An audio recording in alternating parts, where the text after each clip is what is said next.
السلام علیکم دوستو، آپ سب لوگ کو خوش آمدید کرتا ہوں اپنے اس دنیا اپنے اس چینل میں۔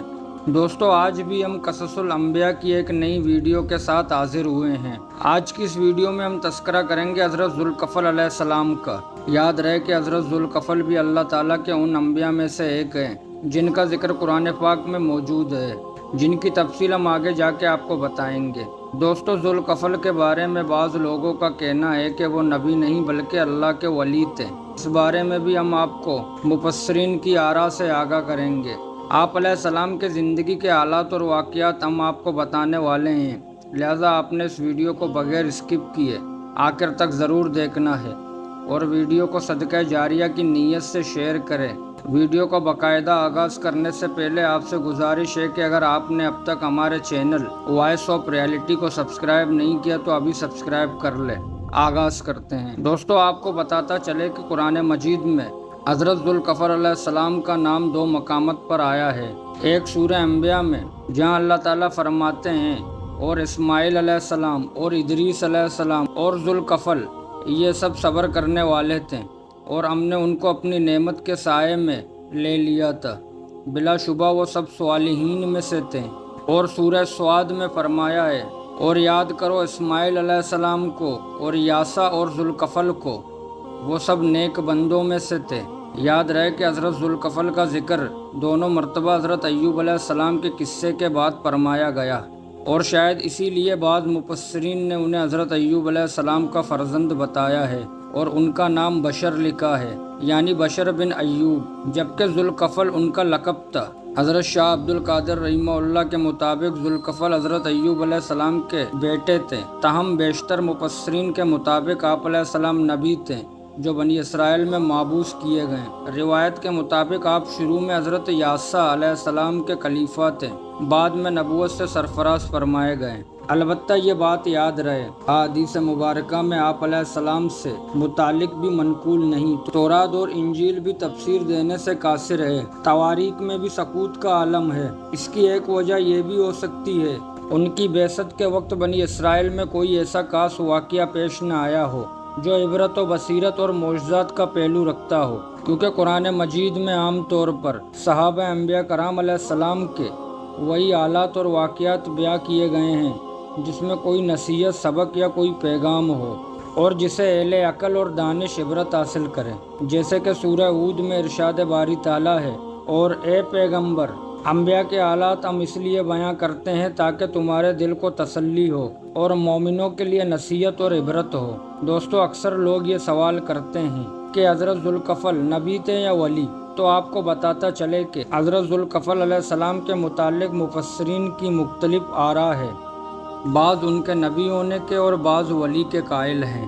امام ابن جریر رحمہ اللہ نے ان کی بابت توقف اختیار کیا ہے، جبکہ حافظ ابن کثیر رحمہ اللہ فرماتے ہیں کہ ان کا ذکر انبیاء کرام علیہ السلام کے ساتھ آنا اور ان کے لیے تعریف و توصیف کے کلمات سے آیا ہوتا ہے کہ وہ اللہ کے برگزیدہ نبی تھے۔ بیشتر مفسرین اسی موقف کی تائید کرتے ہیں، تاہم بعض کا خیال ہے کہ وہ نبی نہیں بلکہ عدل و انصاف کرنے والے ایک دانا شخص تھے۔ مشہور مفسرین حضرت مجاہد رحمہ اللہ فرماتے ہیں کہ وہ نبی نہیں تھے بلکہ ایک نیک اور صالح انسان تھے۔ یہودیوں کا دعویٰ ہے کہ ذوالکفل حضرت اسکیل علیہ السلام کا لقب ہے جو نبی تھے اور بنی اسرائیل کے آثاری کے زمانے میں محفوظ فرمائے گئے۔ بائبل کے مطابق جب بخت نصر نے یروشلم پر حملہ کیا تو اس نے وہاں کے ہزاروں یہودیوں کو قیدی بنا لیا اور انہیں بھیڑ بکریوں کی طرح ہانک کر عراق لے گیا، جہاں دریائے کبول کے کنارے ایک نئی بستی آباد کی جس کا نام تل ابیب رکھا۔ وہ یہودی وہاں کئی دہائیوں تک قید رہے اور اسی قید کے دوران حضرت حزقیل علیہ السلام کو نبوت سے سرفراز فرمایا گیا۔ یہی وجہ ہے کہ صحیفہ حزقیل تو موجود ہے لیکن حضرت ذوالکفل علیہ السلام کے سلسلے میں خاموشی ہے۔ دوستو یہاں تک بات ہے ذوالکفل علیہ السلام کی وجہ تسمیہ کی تو ذوالکفل کا لفظی ترجمہ صحابین نصیب ہے، تاہم اس کا ایک مطلب حق و انصاف کے ساتھ خلافت کرنے والا بھی ہے۔ حضرت مجاہد رحمہ اللہ فرماتے ہیں کہ حضرت ذوالکفل علیہ السلام ایک نیک اور صالح انسان تھے اور چنانچہ وہ اپنی قوم کی خلافت کرتے اور ان کے درمیان حق و انصاف پر مبنی فیصلے کرتے تھے۔ اس لیے قوم نے انہیں ذوالکفل یعنی خلافت کرنے والا کہنا شروع کر دیا۔ ایک روایت یہ بھی ہے کہ آپ علیہ السلام اپنی قوم کے مصائب رہنما اور اللہ کے نبی تھے۔ قوم کے تمام معاملات کی نگرانی اور خلافت آپ علیہ السلام ہمیشہ حق و انصاف کے تقاضے مد نظر رکھتے ہوئے کرتے، جس پر قوم آپ علیہ السلام سے بےحد خوش تھی۔ چنانچہ انہوں نے آپ علیہ السلام کو ذوالکفل کہنا شروع کر دیا۔ بعض کہتے ہیں کہ آپ علیہ السلام حضرت ایوب علیہ السلام کے بیٹے تھے۔ ایک روایت یہ بھی ہے کہ ایک شخص کے روپ میں آپ نے کئی برس تک قید و بند کی ضربتیں برداشت کی، اس لیے آپ ذوالکفل کہلانے لگے۔ ایک اور روایت کے مطابق ملک شام کے بادشاہ آپ علیہ السلام کی بزرگی، معاملہ فہمی، پاکیزہ اخلاق، سیری کلامی اور نفیس عادات و اطوار کی وجہ سے آپ علیہ السلام کو پسند کرتے تھے، اور آپ علیہ السلام آسانی سے اس کے دربار میں چلے جاتے، جہاں بادشاہ مذہبی معاملات میں آپ علیہ السلام سے مشورہ بھی کرتا، لیکن ان سب باتوں کے باوجود وہ بنی اسرائیل سے سخت عداوت رکھتا تھا۔ ایک وقت اس نے بنی اسرائیل کے بہت سے مذہبی رہنماؤں کو قید میں ڈال کر ان کے قتل کا حکم جاری کر دیا۔ حضرت ذوالکفل علیہ السلام کو جب اس بات کا علم ہوا تو آپ علیہ السلام بادشاہ کے دربار میں پہنچے اور درخواست کی کہ ان سب کو قتل کرنے کے بجائے ان کے حوالے کر دیا جائے تاکہ وہ ان کی اصلاح کر سکے۔ بادشاہ نے مان لیا اور ان کو ان کے حوالے کر دیا۔ آپ انہیں اپنے گاؤں لے آئے، جہاں کئی دن ان کو مہمان رکھا اور ان کے ساتھ نہایت عزت و احترام کا سلوک کیا، پھر انہیں رہا کر دیا۔ یہ مذہبی رہنما جب اپنی قوم کے پاس واپس پہنچے تو انہوں نے آپ علیہ السلام کو ذوالکفل کے نام سے یاد کیا۔ اس پر بنی اسرائیل نے آپ علیہ السلام کو ذوالکفل کہنا شروع کر دیا۔ بعض مفسرین کا کہنا ہے کہ آپ علیہ السلام نے حضرت عیسیٰ علیہ السلام کی خلیفہ کی حیثیت سے وعدہ کیا تھا کہ ان کی غیر موجودگی میں بنی اسرائیل کے خلافت کریں گے اور انہیں شریعت موسیٰ علیہ السلام کی پیروی اور تورات پر عمل کرنے والا بنائیں گے، اس لیے ان کا نام ذوالکفل پڑ گیا۔ دوستو، حضرت ذوالکفل علیہ السلام کے حوالے سے ابن جریر رحمہ اللہ نے مشہور مفسر حضرت مجاہد رحمہ اللہ علیہ سے ایک قصہ نقل کیا ہے۔ ابن ابی حاتم نے حضرت عبداللہ بن عباس رضی اللہ تعالیٰ عنہ اور حضرت ابو موسیٰ اشعری رضی اللہ تعالیٰ عنہ سے بھی اسی سے ملتے جلتے بعض اشعار نقل کیے ہیں، جن کی سند منقطع ہے، یعنی ان دونوں بزرگ اور ان سے روایت کرنے والوں کے درمیان کچھ نام نہیں۔ ایسی سند کو اس سلسلے میں منقطع کہا جاتا ہے۔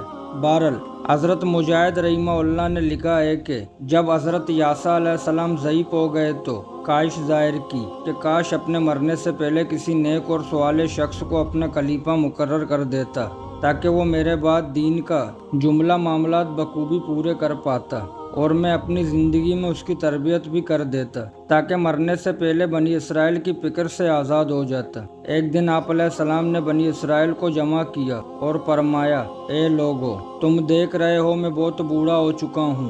میں چاہتا ہوں اپنی حیاتی میں تم میں سے کسی صالح شخص کو اپنا خلیفہ نامزد کر دوں، لیکن میں اسی شخص کو خلیفہ بناؤں گا جو 3 شرائط پر پورا اترتا ہو۔ پہلی شرط یہ ہے کہ وہ دن میں روزہ رکھتا ہو، دوسری یہ کہ وہ رات کو اللہ کی یاد میں مشغول رہتا ہو، اور تیسری یہ کہ اسے غصہ نہ آتا ہو۔ اہل مجلس میں سکون طاری تھا کہ اچانک دور کونے میں بیٹھا ایک عام شخص کھڑا ہوا اور بولا، میں آپ علیہ السلام کے تینوں شرائط پر پورا اتروں گا۔ حضرت عیسیٰ علیہ السلام نے اپنی شرائط دہراتے ہوئے پوچھا، کیا تم تینوں شرائط پر پورے اترتے ہو؟ اس شخص نے جواب دیا، جی ہاں۔ آپ علیہ السلام نے کوئی جواب نہ دیا اور مجلس دوسرے دن تک کے لیے برخاست کر دی۔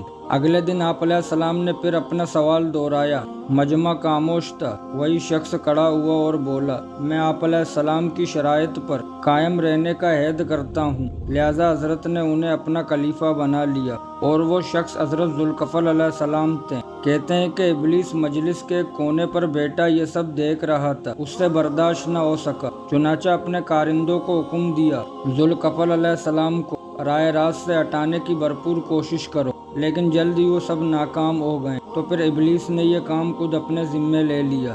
حضرت ذوالکفل علیہ السلام دوپہر کو تھوڑی دیر کے لیے آرام کا دستور تھا کہ ایک دوپہر ابلیس بوڑھے فقیر کے بیس میں نہایت پرگندہ حالت میں حضرت ذوالکفل علیہ السلام کے مقام پر پہنچا۔ ابھی آپ علیہ السلام اپنے بستر پر آرام کے گھر سے لیٹے ہی تھے کہ ابلیس نے دروازہ کٹکھٹایا۔ آپ علیہ السلام نے پوچھا کون ہے؟ ابلیس بولا میں ایک مظلوم ناتما بوڑھا ہوں اور آپ علیہ السلام کے پاس انصاف کے لیے حاضر ہوا ہوں۔ آپ علیہ السلام نے دروازہ کھولا تو ایک کمزور اور ضعیف شخص کو کھڑا پایا۔ آپ علیہ السلام اس سے بات ہی نہ کر پائے تھے کہ شیطان نے اپنی قوم کے ظلم و ستم کی ایک درد بھری جھوٹی داستان سنانی شروع کر دی اور اسے اتنا طویل کر دیا کہ حضرت ذوالکفل علیہ السلام کا آرام کا وقت نکل گیا اور شام ہونے لگی۔ آپ علیہ السلام نے اسے تسلی دیتے ہوئے فرمایا اچھا ابھی جاؤ اور شام کو مجلس عدالت میں آنا، تمہاری دادرس کی جائے گی۔ شیطان چلا گیا۔ شام کو مجلس عدالت میں آپ علیہ السلام اس بوڑھے کا انتظار کرتے رہے لیکن وہ نہ آیا۔ شام کی مجلس میں پھر آپ علیہ السلام کی نظریں بوڑھے کو تلاش کرتی رہیں مگر آپ علیہ السلام دوپہر کو جیسے ہی آپ بستر پر آرام کی نیت سے گئے دروازے پر دستک ہوئی۔ دروازہ کھولا تو پھر بوڑھے کے روپ میں شیطان موجود تھا۔ آپ علیہ السلام نے نرمی سے کہا تمہیں مجلس عدالت میں بلایا تھا مگر تم نہ آئے۔ بوڑھے نے بڑی لاچاری سے کہا اے خلیفہ میری قوم بڑی خبیث ہے۔ انہیں جب پتہ چلا کہ آپ علیہ السلام مجلس میں فیصلہ کریں گے تو وہ ڈر گئے اور مجھ سے میرا حق دینے کا وعدہ کر لیا، لیکن ابھی جب میں ان کے پاس گیا تو وہ وعدے سے مکر گئے۔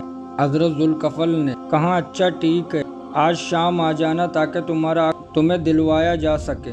اس دوپہر پھر بوڑھے نے آپ علیہ السلام کو باتوں میں لگا کر آرام کرنے نہیں دیا۔ شام کو آپ علیہ السلام ان کا منتظر رہے لیکن وہ نہ آیا۔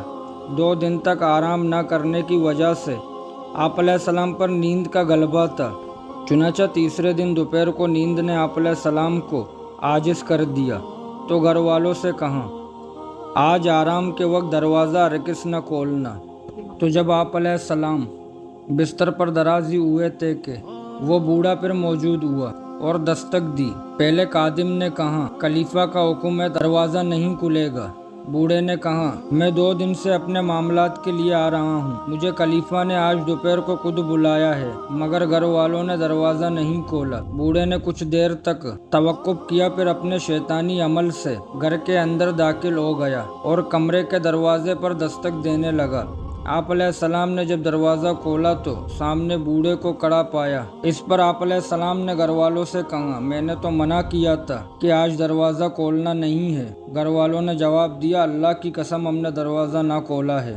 آپ علیہ السلام دیکھ سکتے ہیں کہ سب دروازے اور کھڑکیاں بند ہیں۔ آپ علیہ السلام نے نظر دوڑائی تو حیران رہ گئے، واقعی دروازے تو سب بند تھے۔ اب جو آپ علیہ السلام نے غور سے بوڑھے کو دیکھا تو حقیقت حال سمجھ گئے۔ آپ علیہ السلام نے اسے مخاطب کر کے فرمایا اللہ کے دشمن کیا تو ابلیس ہے؟ وہ بولا ہاں میں ہی ابلیس ہوں۔ تم نے پہلے میرے چیلوں کو عاجز کیا، وہ تمہیں قابو نہ کر سکیں اور اب مجھے بھی تھکا دیا۔ میں چاہتا تھا کہ تمہیں غصہ دلا کر غضبناک کر دوں اور افعائے عاد میں ناکام بنا دوں مگر افسوس کہ میں خود ہی ناکام رہا۔ دوستو خلاصہ کلام یہ ہے کہ حضرت ذوالکفل علیہ السلام حضرت عیسیٰ علیہ السلام کے خلیفہ اور اللہ کے ولی تھے۔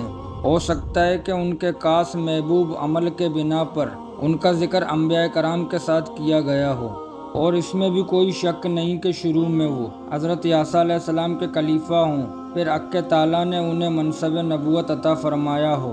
دوستو جہاں تک بات ہے آپ علیہ السلام کے وفات اور مزار کی تو امام طبری رحمہ اللہ کے مطابق آپ علیہ السلام نے 75 سال کی عمر میں وفات پائی۔ بعض مفسرین نے ان کی عمر 95 سال تحریر کی ہے۔ شام کے دارالحکومت دمشق میں جبل قسیون پر آپ کا مزار ہے جہاں ہر سال ہزاروں سیاح آتے ہیں۔ تاہم عراق سمیت کئی اور مقامات پر بھی آپ علیہ السلام سے منسوخ مزارات بتائے جاتے ہیں۔ واللہ عالم۔ دوستو یہ تھی ہماری آج کی ویڈیو، پھر حاضر ہوں گے ایک نئے ویڈیو کے ساتھ۔ مجھے دیجیے اجازت، اپنا بہت سارا خیال رکھ کے دعاؤں میں